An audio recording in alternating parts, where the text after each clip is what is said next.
Hi, I'm Shevawn Akers, 2nd District Council Member. Joining me today is Tyrone Tyra of Commerce Lexington, one of the vice presidents here. Hi, Tyrone. Good morning, Shevawn. For those who don't know about Commerce Lexington, can you tell us a little bit about what you all do here in the city? Sure. Commerce Lexington, where I work, is part of the business community. It is a local chamber of commerce.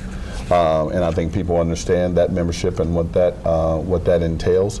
But I am a part of the Bluegrass Business Development Partnership, which is the economic development arm for Commerce Lexington, which is really about job creation and helping small businesses all the way up to large businesses.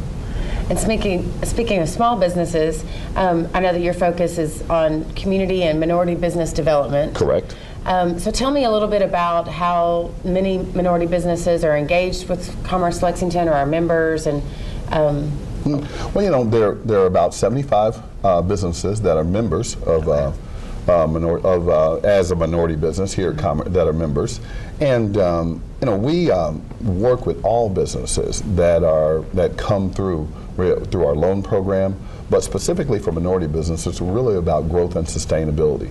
We want to help them with their back rooms so they can get out and obtain contracts and create business relationships that's going to help them grow and become real sizable companies here in Bluegrass.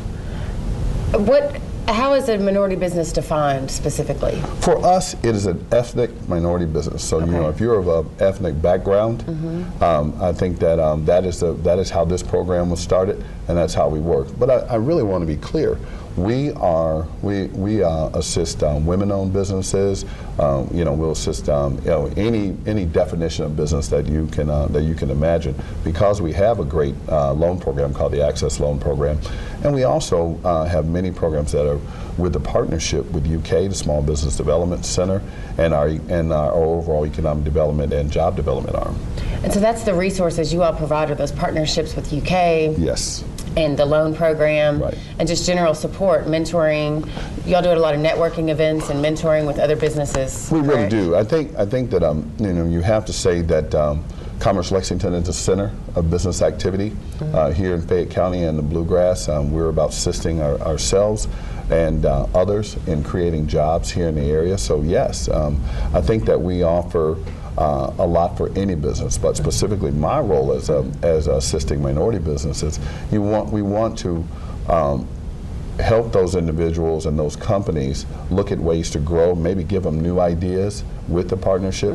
With the partnership, it's an opportunity for us to allow them to come and get all of our services at once. Right. And that's with the help of funds from the city and others that we have through our economic development arm.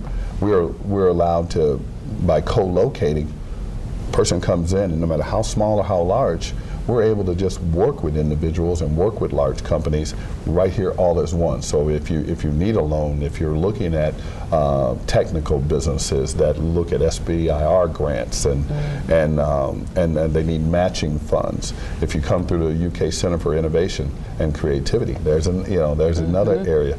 So it's this co-location has allowed us to really grow and prosper, and it gives people one place to focus on and one place to really come and get all the information they need to get that opportunity started or get it to expand. The one-stop shop concept. Yeah, exactly. So I believe last fall your board approved a new program through Commerce Lexington called the Minority Business Accelerator program, correct? Correct. So tell us a little bit about that and how that's different than your services you've been providing all along. Well, you know, I really think that this is one of the unique things. Our program bores out of a very successful opportunity that has been operating for about 11 years in Cincinnati. They have done tremendous work with growing minority businesses and creating jobs in that community through contracts with large entities. It's sort of a supply and demand side. And so what we're trying to do is build, we know that there's a demand for minority businesses, whether you're at Toyota, Johnson Controls, or you're at a mid-sized company that is working on construction at UK. You want to work with women and minority-owned businesses. So what we're doing with our program is that we're able to look at scalable businesses that are ready to explode, businesses that are ready to grow. They have a lot of the tools, but we're adding some extra technical assistance, some extra work, because it's that old rule, is that we're gonna take that 20%, and they're going to wind up creating 75 or 80% of the jobs over time. Right. So we're giving them more time. We're looking at that program out of Cincinnati that's been the most successful, and we feel like patterning our activities after what they've done, they've really helped grow businesses and really create a new base as far as minority businesses are concerned. That's great. How many programs have participated so far, or how many businesses? How many businesses? Yes. Well, what we did was we went out and first of all we had to find out if there were enough businesses out there to create a program at the scale that we wanted to. And we found over the general bluegrass area there were about 56 businesses that met the criteria that we had put before the board. What is that criteria? The criteria is basically to simplify, there are a lot of financial things that go along with it, but let's just say if you're doing $250,000 or above, you're eligible to be in the program. But we are and that's looking your gross sales per year. Gross sales, right, Profit, and that has to be verified through bank deposits and taxes and that kind of thing. But we're not looking for. I don't think the committee that runs this is looking for large opportunities, because what can we really do? We're just looking for companies that can be scaled up, that can hire the engineer, that can hire the computer programmer, and 2, 3, 4, or 5 very high-end jobs in a short amount of time means a lot to that company, and it also means a lot to the city, I think. Sure, and just supporting them to be able to grow just a little bit more, to take that risk and to take the next step. And that's what this program exactly is about. It gives them an opportunity, gives them some background. It also gives them some marketability by being a part of the program. You look at the companies that were the 4 companies that we started out with inaugurally. Just in the first 6 months, they were able to create $3.8 million in contracts. Real business. Wow. And work just by getting started in the Accelerator.